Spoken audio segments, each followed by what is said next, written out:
Hi guys, today I figured we would talk about what you can do to keep a gig in the studio once you get your foot in the door. Or in other words, ways to impress clients, coworkers, or potential mentors in the studio.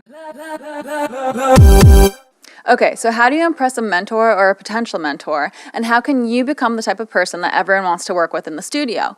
In this video, we'll talk about some tips to keep in mind if you just got something like an intern or an assistant position, or if you would just like some advice on studio etiquette, or if you're a go-getter and you're always looking for ideas on how to make yourself as useful as possible and maximize your effectiveness in the studio.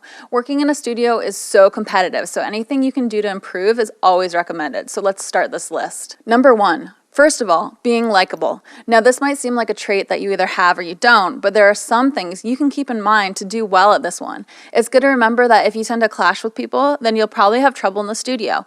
It's such a competitive and social industry that you don't want to burn any bridges. So anyway, this might seem kind of obvious, but be polite and kind and try to help others when possible. Almost every gig that I've gotten in this industry was the result of working with one person who then later recommended me to another person. So stay positive and helpful, and people want to keep you around. Number 2, don't be loud.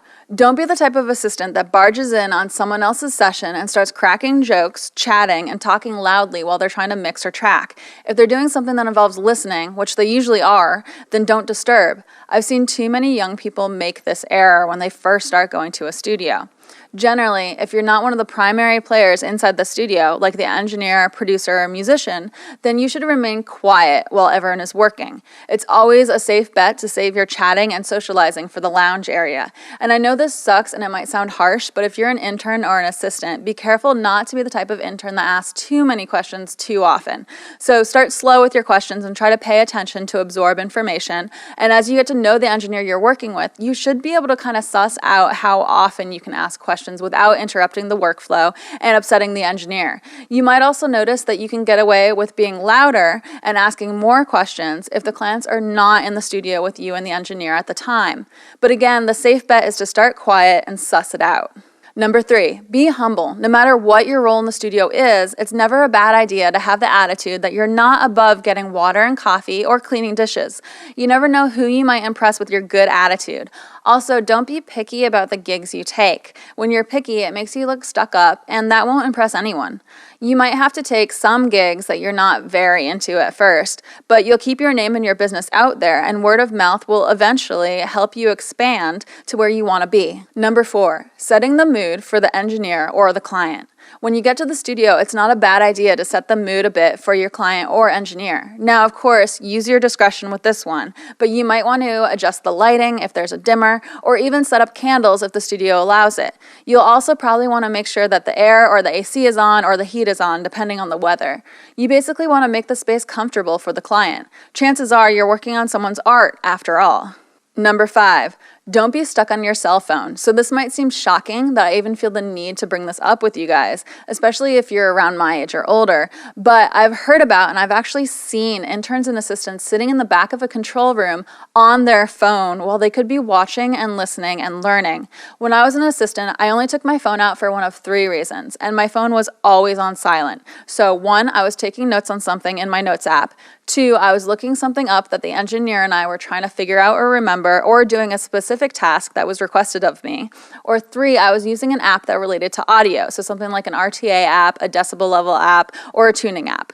If you're just messaging friends or checking your personal social media while in the studio, you're wasting a valuable learning opportunity, and you're probably offending the engineer and making them reconsider giving you the opportunity to begin with.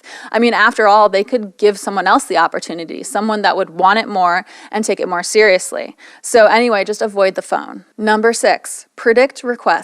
Try to predict what people are going to request and preemptively offer it. So this can go for things that we mentioned already, like getting coffee, setting the lighting, setting the temperature, little things like that. But it can also go for things that are specific to certain roles within the studio. So a tracking engineer, for example, might want an input sheet, so you'd be smart to have one printed out already with a pen or pencil nearby. Or any engineer would probably also want everything turned on before they arrive, possibly with their session opened up, or an empty session open with their session template. A drummer, for example, might want to start their drum tuning process using something like a drum dial, so it'd be smart to have one of those ready before a drum session. And it's a good idea to have tuners around as well. It's also a good idea to have some extra strings around if you're working with a stringed instrument. A vocalist might want some tea before a session, so it would be really smart to familiarize yourself with what's stocked in the studio and to be ready with a clean mug, hot water, and some tea packets. And actually, throat coat is one that vocalists and vocal performers like a lot, and I have chronic bronchitis, and I actually keep my home studio stocked with it just for when I do voiceover work, so that helps me a lot. So that's it. 6 tips that should help you keep a gig in the studio and impress mentors and clients. I hope you found some of this useful, and for today's question, I want to know, what advice do you have for people starting out in a studio? Leave the answer in the comments below.